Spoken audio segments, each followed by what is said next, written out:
and we got an absolute exclusive. We got Alex Sweet Hands Hanan, all the way from. Are you in Brisbane or are you in Melbourne? Where are you from? I'm in Sydney at the moment. In Sydney, and he's coming out just a fresh victory over. I'm not going to be able to pronounce this. Vinay Stepani. Yeah, I think so. Yeah, yeah, yeah. I don't even know. I don't even know how to pronounce half the dudes I fought. Yeah. So, yeah. So where was that? That's at the Punch Bowl, was it? Yeah, it was in Club Punch Bowl in Sydney, and over the weekend on Friday night. Fantastic. And how did it go? Yeah, good. I felt sharp, and that was my first 6-rounder. So all my fights beforehand have been 4-rounders. Just moved up to 6. Thought it was time for me to step up, and the right opponent came up, and someone that could, bring the best out of me, take me to something. There was tough dudes, so it took me the distance, and I felt strong, felt sharp. Yeah, it was good. So you did you get a chance? Sorry, go ahead. Yeah, did you get a chance to watch the Joseph Parker fight? Yeah, I did actually. Which, I'm unfortunate for Joe, but yeah, I mean, it's boxing. Two losses in a row. He'll bounce back. He'll come back stronger. What did you think though? Like of the whole fight, like a bit of an analysis. I thought Joe. Thing is, I've seen in Joe's past 2 fights. The hunger's still there for him, but obviously after winning the amount of money you would get from the type of fights that he'd be getting, the hunger in every fighter probably would go a little bit with the amount of money you're making. But yeah, I think that's just the main thing. The difference between Dylan and Joe was the hunger. I think Dylan was hungrier to get to that top spot again, and Joe has already been there, and just wasn't as hungry as Dylan. But and it just showed in the fight. I think Dylan had higher punch output, and Joe fought a smart fight, but he didn't take too many risks, So yeah. So you're originally from Dunedin, aren't you? So why the move to Australia? Like you're like breaking our heart here. Like no, I've heard it from a few people, but the opportunities that I've been given over here in Australia are just some of the best opportunities as a boxer you can get. I've been over to America training over there, training at Wildcard, like with world champions such as Jose Ramirez, Jamie Mwanga, the guy that just won a WBO world title against Saddam Ali. Who else? Jose Ramirez, WBC super lightweight world champ. So the guys that I've been training with, and that the opportunities that I have got over in Australia would be, ones that I would not get if I stayed in New Zealand. So that's the reason why I've done the move, pretty much. Alex, just for people that don't know you, why don't you just introduce yourself? Just tell people who you are, So my name's Alex Hanan. I was born in Dunedin, New Zealand. Had 53 amateurs back in NZ and a few in Australia as well. Won 3 New Zealand titles in the amateurs. Then turned pro at the age of 18. Moved to WA to have my pro debut under my trainer at the time, Peter Stokes, who unfortunately passed away at the start of the year. Passed away from cancer, and then I had a little bit of time off, and then I had a whole thing set up for me down here in Sydney. So moved to Sydney. Then ever since then, I've had about 4 fights. So 19 years old now and 7-0. You've had a couple of obviously you've had quite a bit of amateur background, and as you said, you've been multiple New Zealand champion, but you've also been a Golden Gloves champion, haven't you? Yeah, well, I've been New Zealand Golden Gloves champion, South Island Golden Gloves champion, North Island Golden Gloves. Went to Australian Golden Gloves, got the silver medal twice there, but fought the same guy, Harry Price, who represented Queensland and Australia, who was he was pretty good at the time. I don't think he's boxing anymore, but at the time he was the top dog in our division in Australasia, and he pretty much won everything. But he was pretty much my toughest competition throughout Australasia, and I fought him twice and came up came up short both times against him and got silver medal. But you know, can you talk a little bit more about your old coach Peter Stokes? So he was the one that sort of set up the meeting with Billy Hussein, right? He was the one that can you just talk about the influence he had on you and you know the change he's made on? Yeah. So Stokesy, you know, he was more than just a coach to me; it was family. So ever since I first moved to WA, I wanted to get out of New Zealand for the boxing side of things because I knew I wanted to turn pro, and I knew if I had the opportunity, I wanted the opportunity to make it big time. It would be out of New Zealand. So no disrespect to any of the New Zealand coaches, but the Australian level is a lot more higher than the New Zealand level. So I mean, and the opportunities that you get in Australia is you know a lot better than what you would get in New Zealand. So I moved to Perth because I had a bit of family over there, and I went down to Bunbury, which is about 2 hours just south of Perth, and it's just a little town down there. And it's and that was where Stokesy, Peter, and Nathaniel May and Brandon Ogilvie were based, and I knew that they were world class pros, both in the top 15 in WBA and IBF, and I thought these guys would be good for me to learn off, and I went there for a week, and then they said, "Oh, would you like to turn pro?" So they pretty much gave through the contract at me straight away and said, "Oh, would you like to turn pro on the April the 8th, 2017?" And that was my first pro fight. And ever since then, Stokesy trained me, and then Stokesy was the one to take us to America. The day after my fight, we went to America and trained with those guys, and I had one pro fight. And not many people with only one pro fight get the opportunity that I got, but Stokesy gave me that shot, and I was lucky enough to have that. And then I fought only twice in my first year. It was just hard for me to get fights because WA as well sits back on their time schedule, not as much as like New South Wales and Queensland. They're not as busy, so I only had 2 fights in my first year, but I'm lucky because I'm still young. And then in my second year, which is this year, I've had 5 already. But Stokesy passed away in February, and I ended up fighting 2 weeks later in Sydney. So that fight was dedicated to him, and then ever since then, I've just trained. I started training myself in Bunbury for about a month and a half, and then got the call up to go down to Sydney, and Sydney came up, and In that first fight, you actually you defeated your opponent in 29 seconds, and that's actually quite a big achievement because there's actually like a little club that they call the under 30-second club for all the people who have knock out their opponents in under 30 seconds because it's actually quite a small list. How did you feel like beating someone in that short amount of time? Well, since I never fought in the amateurs without headgear and that, the first punch I threw and it landed on his head and that with the pro gloves and everything as well. I just loved that feeling, and then I started sitting down on my punches for the first 30 seconds and landed to the body, a left rip because it's my favorite punch. And I threw a left hook upstairs, left rip to the body, and then he just went down, and then he didn't get back up, but apparently his 2 bottom ribs were broken from it. So Wow. Showed some power.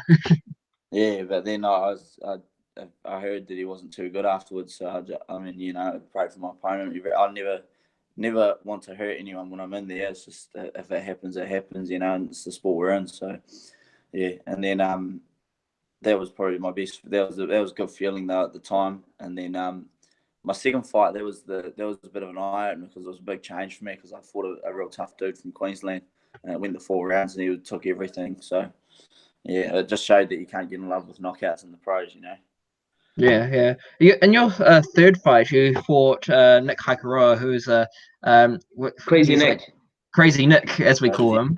Yeah. That was a big fight for you because, as you said, you were doing it in honor of your coach. You finished that fight in about a minute and a half. So, was it quite emotional for you after the fight?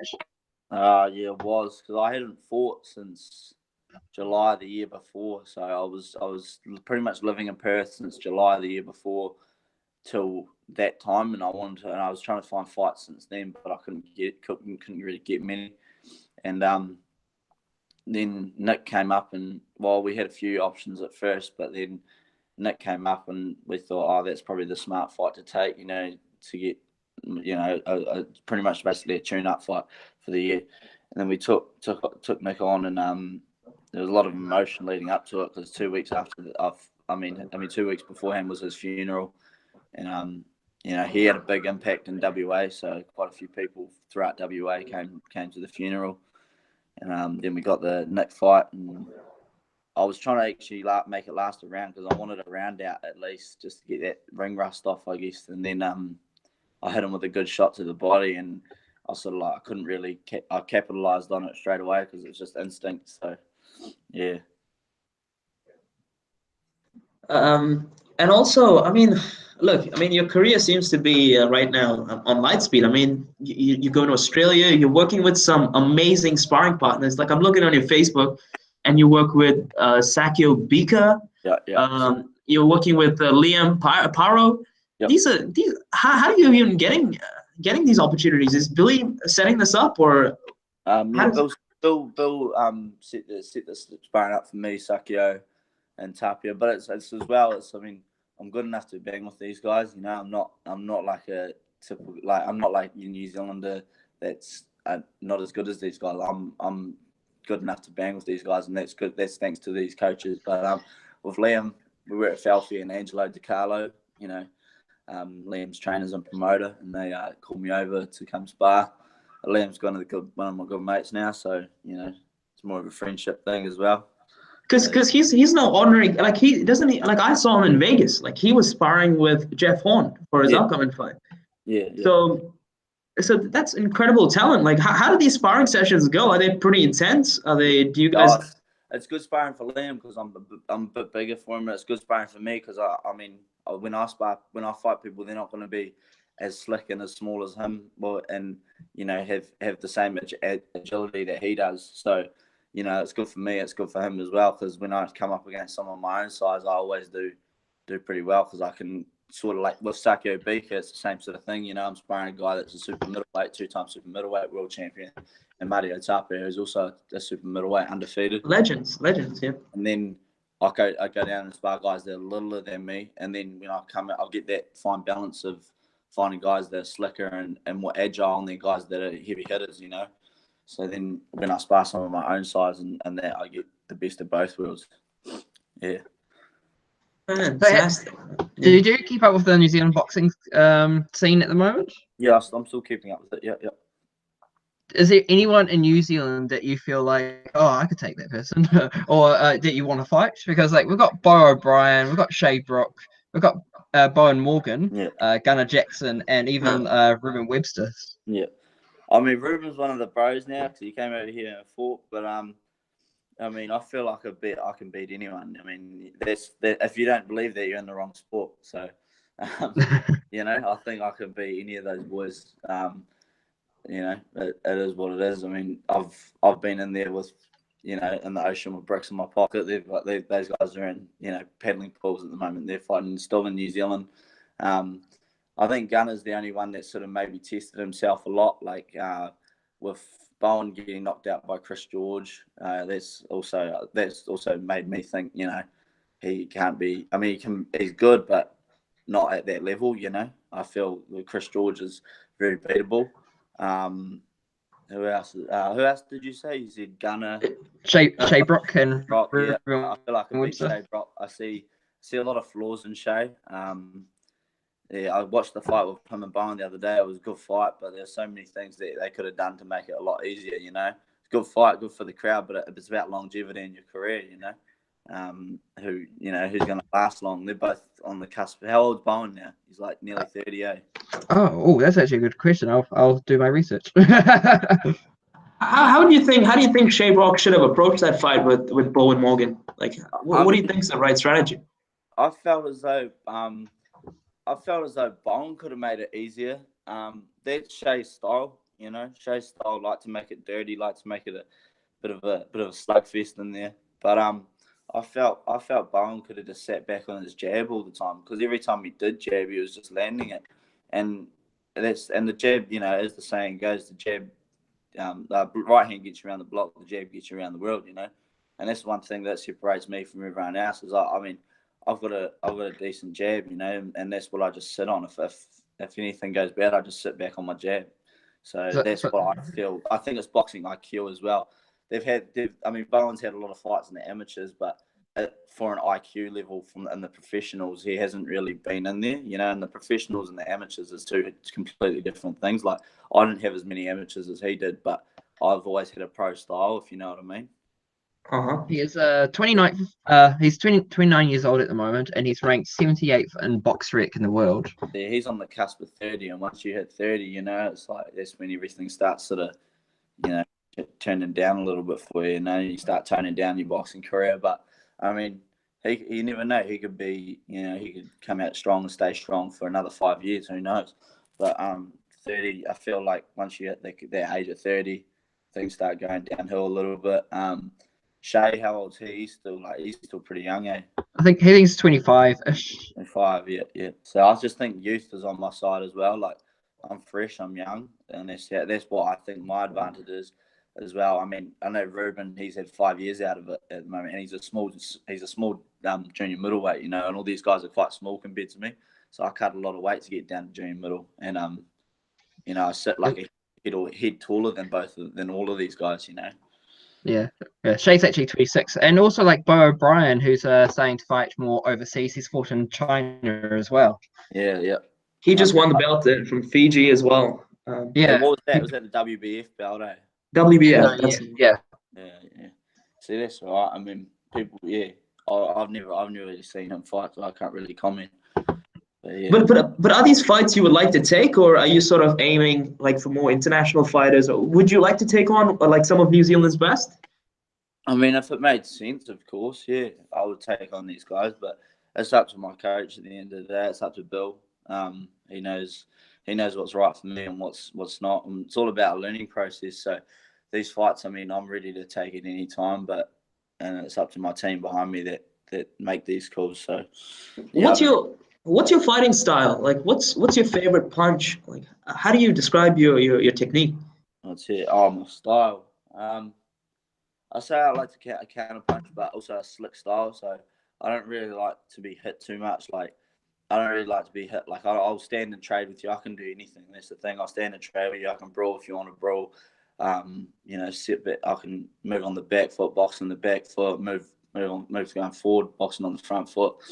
You know, I feel as though I don't have one specific style. You know, if a fighter if someone that I'm fighting needs someone to go forward on them or whatever for me to beat them, that's what I'll do, you know. So I just adjust. So I feel like I can adjust to anything, you know. What's your aim? Are you aiming to become like Australian champion, or come over to New Zealand to become New Zealand champion, or even like this becoming state champion at this present time? Or are you aiming a little bit higher than that? I'm aiming for a world title, man. Like, I'm 19 years old. I can get my goals are to fight for IBF youth or a WBA youth or whatever within the next 2 years. That'll put me in the top 15, and then from there we can run with it and start chasing those bigger fights and that.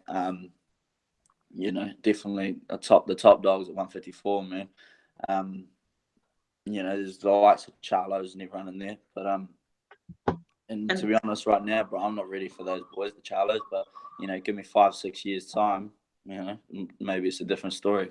So, yeah. Who's been your influences? What's that? Sorry. Who's influenced you? Like, who do you look up to? You know. Who do I look up to? As someone that I should know, or someone that? No, I just mean I mean like, who inspired you to take up boxing? Like, how did you what made you want to start boxing? Were your parents into it? Yeah, sort of. It was my mum that just took me down to the club when I think I was 10 years old. She took me down there and said, and she did it for me to you know, be able to defend myself or whatever, if there was bullies or whatever like that. And I mean, I had a little bit of when I grew up and that, I was a little bit of a knob growing up. But That is what it is. It's what, I mean, I had a good childhood in that. Like everything, everything was good with my mum and that. She looked after me, but I just made some dumb decisions when I was growing up, and you do always pay the consequences. I think when it all sort of turned over for me is when I was hanging with the wrong crowds when I was about 13, 14. Guys that were a lot older than me, and my coach at the time found out that I was hanging out with them and doing the wrong things in there. And that was after I won my first New Zealand title as well when I was 13. And I thought, I was going around town thinking that I was, thinking I was cool and everything like that. I was like, yeah, I won this. I mean, no one can touch me in there. And it can all get taken away from you like that. You don't realise at that age. And I started doing a few of the wrong things with people. And then my coach found out. He kicked me out of the gym. Kicked me out of the gym for a while. What else happened? I also... This is Peter, right? Yeah, I mean, just a few things happened in my life, man, where I was just sort of like, it all got taken away from me. Then the year after that, I lost nationals, and it was against a guy with 7 fights, and I thought I was going to beat him, and I didn't train hard going into it. I lost that nationals, and I was just gutted, and and I cried and everything. I think I was 14, and then after that, I just realized, right, this is when it can all get taken away from you, and then I pulled my ass into action, and then ever since then, I've been 100% go, Yeah, because the thing is, you look like, I mean, the goal looks credible. Like you can totally achieve a world title. But the thing is, are you with the right crowd? Are you hanging with the right people? Do you have the right people in your circles? Yeah, that's why I come over here to Sydney, man, because I don't know anyone. I could never do a training camp back home in Dunedin. There's too many people, too many distractions. Sydney, literally my life over here, bro, is I live in the hotel. I go train in the mornings, depending when it is. If it's morning session at the gym, go to the gym, come home, relax for the rest of the day, do my road work, run, sprint work, track, whatever. I don't really go to the gym do my strength and conditioning over here. I like to do that when I'm back home, and then I'll do all my sort of road work and running and stuff over here. But it's a boring lifestyle over here, I'll tell you. But it's it's what needs to be done, Do you know when your next fight is going to happen? Sometime later in the year, or? Yes, it's actually a fight happening in Auckland on the 25th of August, from what I think. The 25th of August. Yeah, I think I'm fighting on their card. I think it's Isaac's card. Isaac Beach. Yeah, we're covering that one. So awesome. Good to see you in action. Yeah. I think I'm pretty sure it's that one. I don't know. Is it a 25th day? Yeah, 25th of August. Yeah. I think we're still trying to confirm an opponent, but hopefully we'll find someone.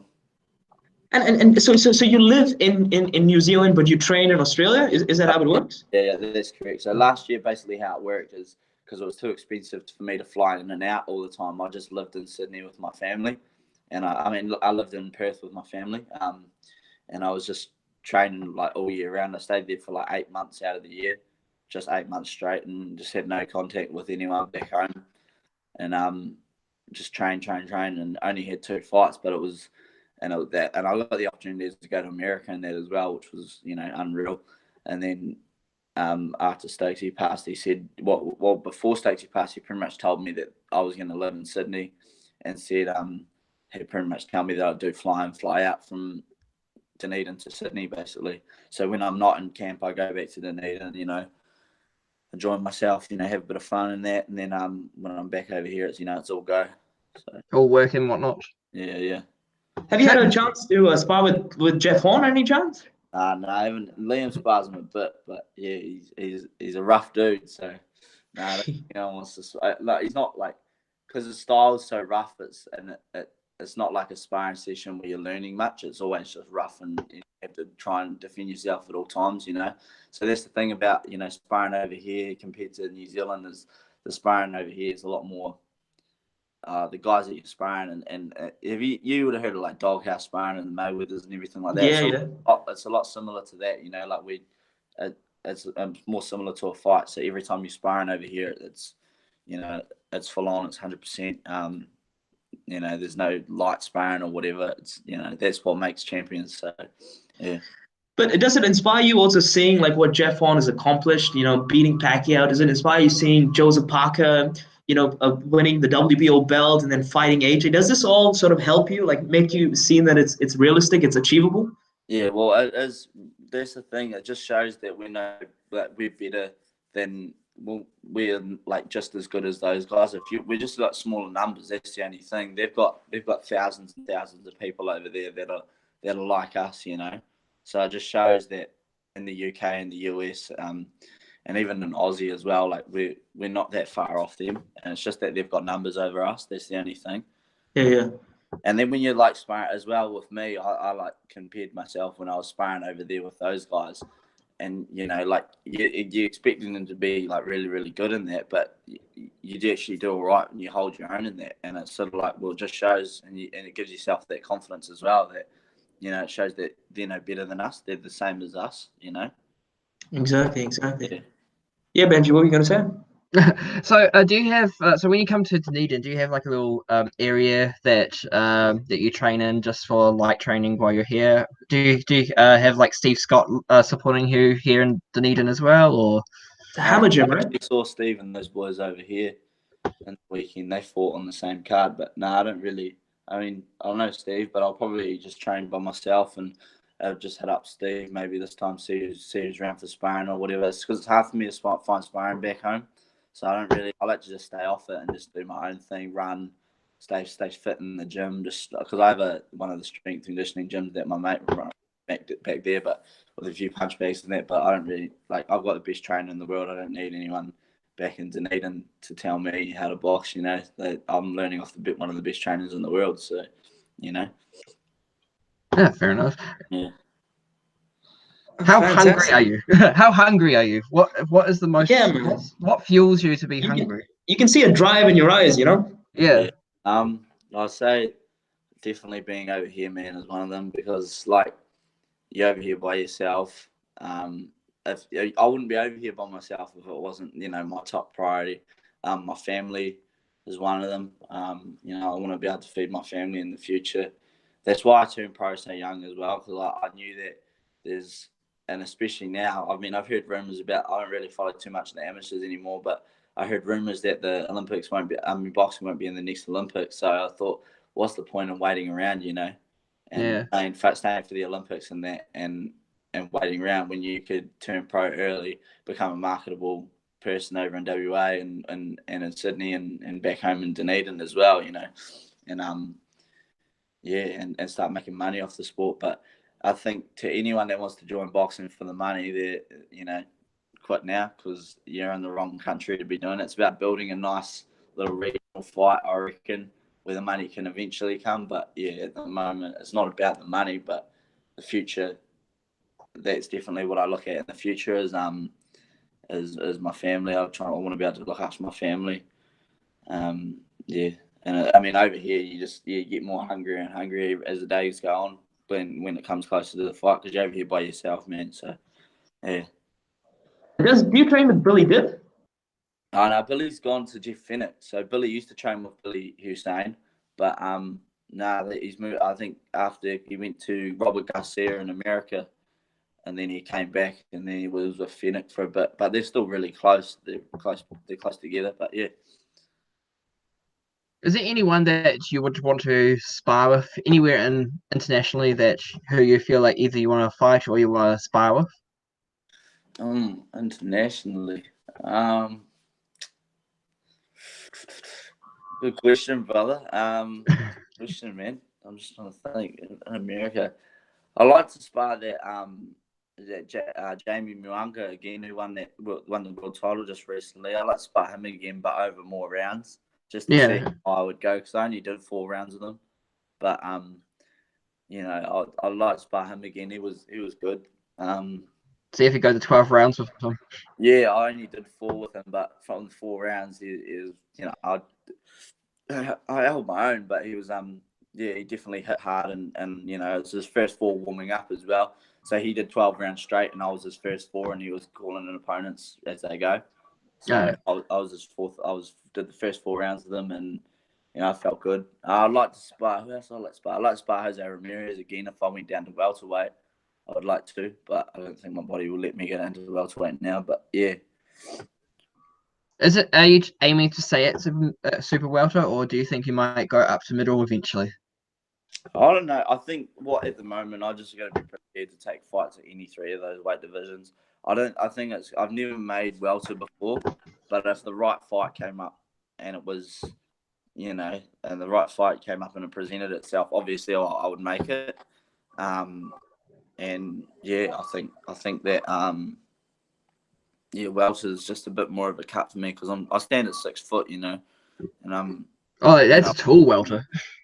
Yeah. So that's I'm not a small welter or not even a small junior middle, So yeah, I mean if I'd be considered a small middleweight, but yeah, I don't know. I think just at the end of the day, skills pay the bills. It's not about size. So have you heard about this middleweight boxer in New Zealand called Andrei Mikhailovich? I have heard of him. Yes. Yeah.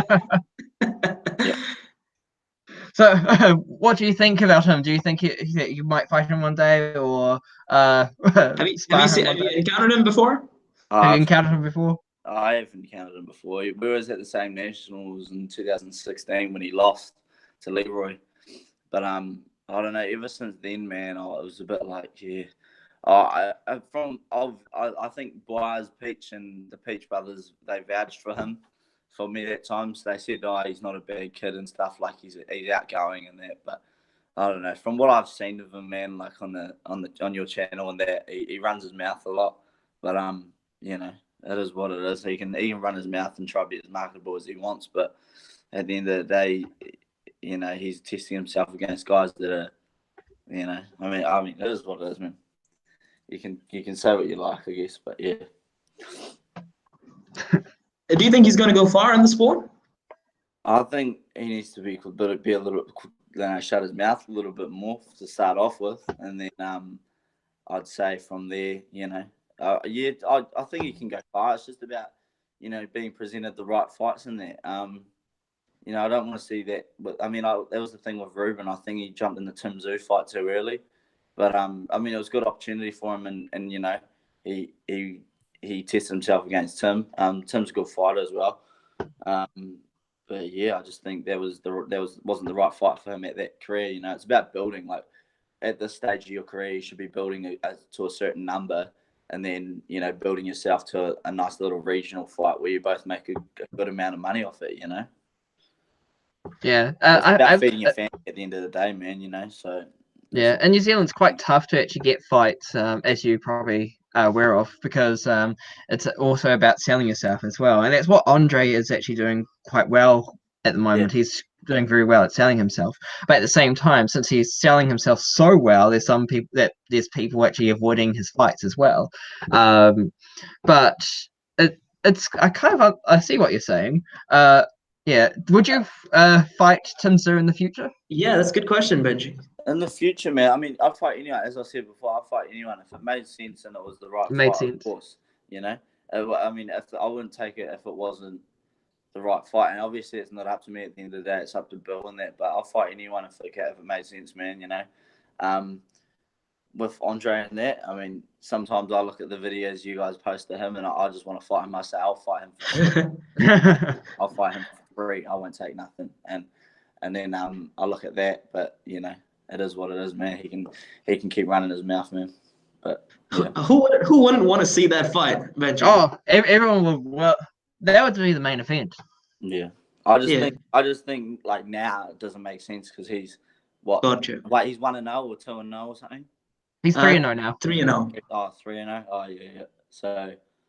But he's ranked like number 2 in New Zealand, and especially in the middleweight division now. And he's actually qualified for the New Zealand title if they found an appropriate opponent. And obviously you are, because you're a New Zealand citizen. Yeah. So yeah, that fight could actually possibly make sense over 10 rounds. Yeah. It was a 10 rounder. I think he has never tested himself. What's he fought? He fought a 6 rounder and an 8 rounder, or what? I think 6 is the foot, right? It's six rounder. Titles are 8 rounders, aren't they, or not?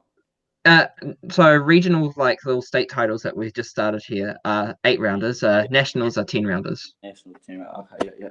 What are your regionals that you got?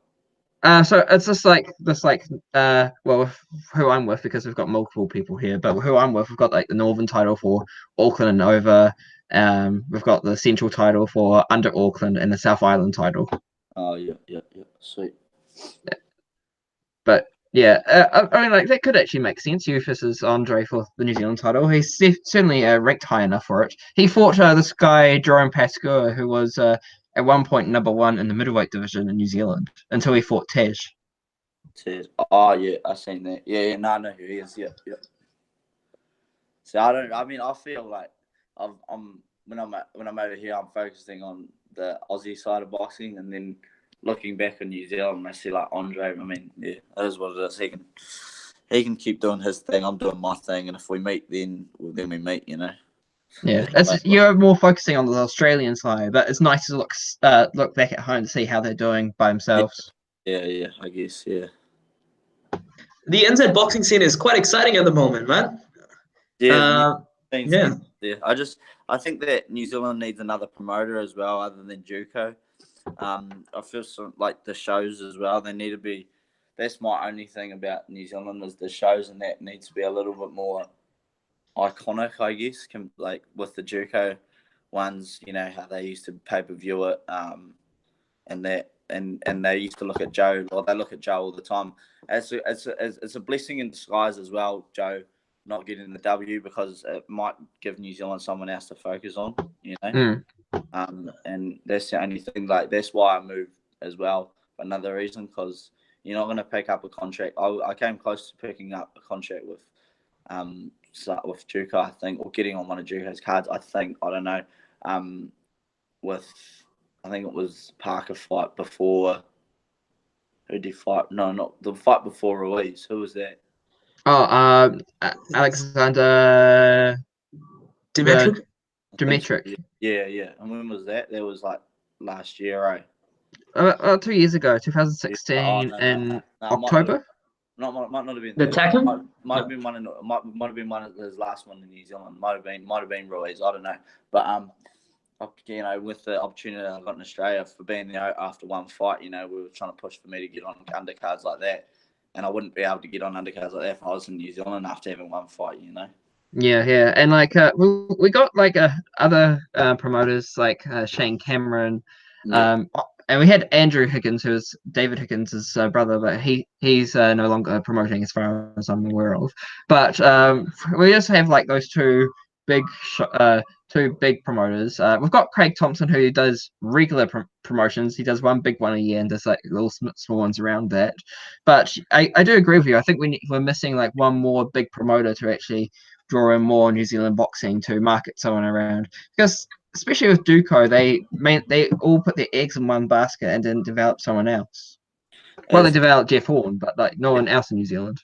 Yeah, and that's the thing. I mean, as well, fights that aren't just in Auckland as well, then like all over, you know, New Zealand. I mean, and the fights as well. I mean, it's about the whole atmosphere as well. You know, having them in places like working men's clubs and stuff like that. It's sort of like I sort of look at it and go, you know, you never catch that over here in Australia. So I think New Zealand needs to take a leaf out of Australia, out of the way promoters in Australia here work, and then go from there. You know, I mean that's just my personal opinion, but you know, people can say what they want. Hey, what did you think of the Jeff Horn Terence Crawford fight?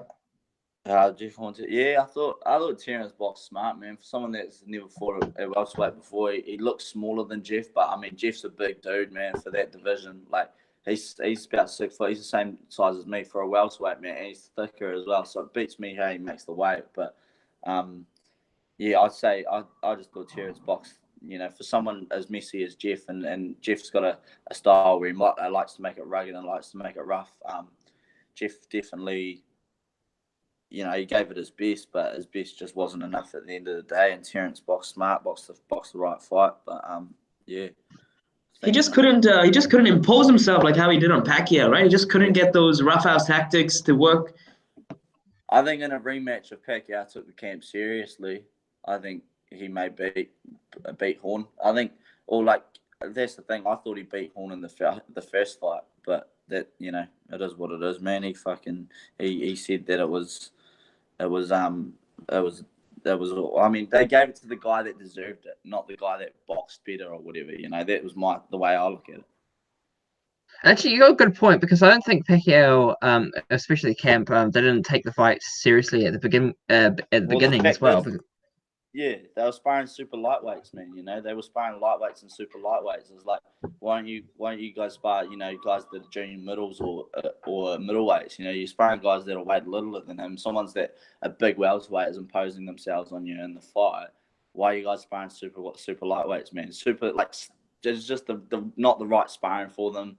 They were sparring southpaws with Jeff's orthodox and everything sort of just in that camp. I just sort of thought it was a bit because I could see little bits of their camp because that's when I think I just got back from America. I think when those two fought and they were I just seen snippets of their camp and I was thinking it's a bit out of it the way they were doing the way they were working, but.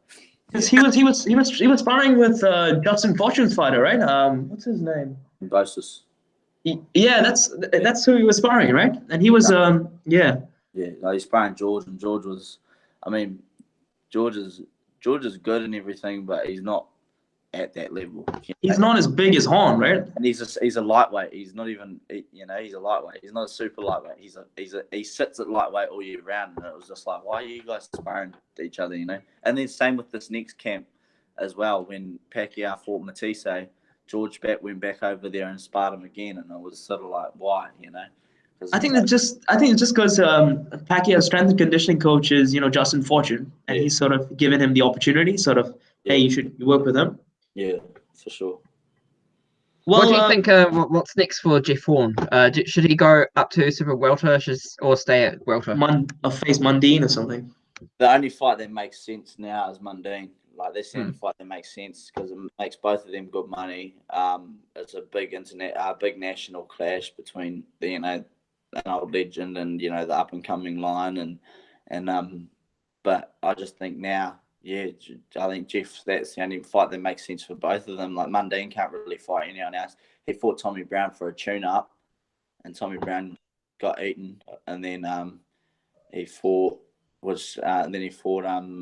hasn't fought since, and I think that was just to keep him active, just to keep his name relevant, So his name's relevant now, and then he can fight Horn whenever he feels, because Mundine doesn't need to work for it because he's already done it, and Jeff doesn't need to do it. Like that's the only fight that makes sense for both of them, And did you watch that Tej Pratap Singh fight as well?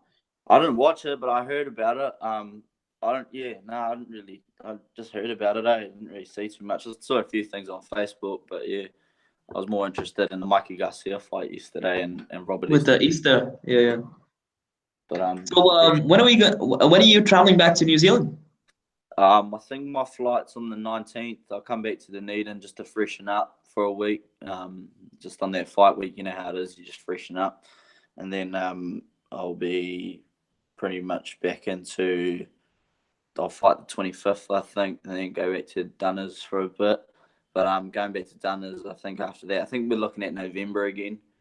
Hopefully, November again. And I think maybe Luna Park or Hurstville in Sydney. That's the thing as well, that I could take fights back over in Perth if I wanted to because I can sell tickets over there. I could take some in Brisbane if the right ones came up. It's anywhere really at the moment I can look at, and that's the thing I think about why I moved to Aussie is I'm not limited to just fighting in Auckland either. I can fight anywhere in Australia, But are people quite apprehensive about taking you on? I mean, someone with your, seven wins, 4 KOs. Are people a bit hesitant to take on a fight with Alex? I think it's the thing though. The ties are most of the guys have fought have all been ties, And the ties, they're the ones that have made this country's boxing the way it is now because they're the ones that are willing to take on this fight. So you got guys like in New Zealand, like Daniel Maxwell, and New Zealand needs more guys like that in the sport because that's what Australian boxing's based off over here is the ties, and they've got all similar records to Daniel, but they bring fights, and I mean they might be a little bit tougher than Daniel because I've seen what Daniel's like in the past few fights, but these guys stay in there and they give you a good fight, but it doesn't mean that the record's the best, but they give you a good fight, Yeah, and this time, it's good that you went the distance as well, right? Yeah, Get some rounds under your belt. that's all I want, man. I just want hard fights that can test me, I mean, I'm not going to get in love with knocking people out because it's not always going to happen. And at that top level, you're not just going to knock everyone out. So that's the thing that also I get a little bit pissed off with is coaches that just put in fighters that just they can get because there is certain ties that are easy to knock over, and they just keep on bringing those ties in and just knock them over and over and over again. And then, it's sort of, I don't know. It's just sort of makes me wonder a little bit, But yeah. But how's the body doing? Like, I know you're sparring some of these top guys that are real bangers, like Beaker, and is the body good? Are you in good shape? The power's there? The power's there, man. I feel in good shape. I sit about 5-6 kilos over fight weight when I'm over here, and then on fight week I usually just cut that off. But I think my body's feeling good, man. Like it's just that tough sparring that's what makes you better. So if you're feeling sore or whatever, mentally, you can. It's more mental in it more than anything else, man. 100%. Like you can't. If you're whinging about it and bitching and moaning and that, then you're in the wrong sport, bro. So you're sore, Got it. And it must be great, for your mental edge just to know that you've been in sparring camp with such top athletes, Yeah, for sure. I mean, with like Beaker and them, I knew who Beaker was, but I just thought, oh man, I mean, because I seen a fight Andre Ward, I seen a fight like Beaker's, he's a good fighter, man. But I thought, when I sparred him and them, I was like, fuck, I only did how many rounds? I only did 4 rounds of them, but yeah, I mean, I felt good in there, man. It's just fact being in there with the world champ, Do they hold back in sparring, or are they? Nah, Are they? no. There's no holding back in sparring over here, man. Like if you're sparring someone, no matter what weight they are, it's gonna, it doesn't matter. It's no holding back over here. Got it. Well, listen, it's good to New Zealand should definitely keep an eye out on you, and even Australia. I mean, making a scene, Alex Hanan. Yeah. Alex, thanks for taking the time to talk to us, man. Like, Benji, how are you feeling about Alex? Oh, I'm excited to see him. I'm excited to see him fight in Auckland. We definitely have to go over and see him. We hope to get an interview with you right before your fight as well, if you're willing to do that. Yeah, sweet as. Nah, that's all good. Awesome, man. Listen, it's great to see so much potential in New Zealand. So, Alex, wishing you all the best for the future, and hopefully we'll see you in Auckland and grab you. So, Awesome. thanks for taking the time, and keep up the good work, man. Awesome, brother. Thank you very much. Yeah. Thank you, champ. Sweet, bro. See you later. Have a good day. Thanks, Benji. Thanks, Alex. Sweet.